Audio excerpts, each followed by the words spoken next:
Back in the days, I used to go, when I started to travel, trying to promote my music, I used to go outside of the country.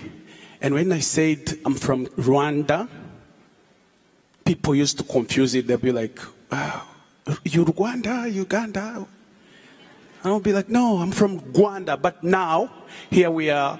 Last year, I came here in America. I did my tour to promote my music.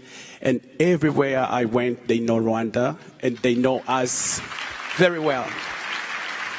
So it's very, very good. As I said, I was born in 92. To some, at the point, I was like, maybe I was born in the wrong timing, or what? But not really, because I'm happy that I have seen all these 30 years with my own eyes. I've seen the country growing.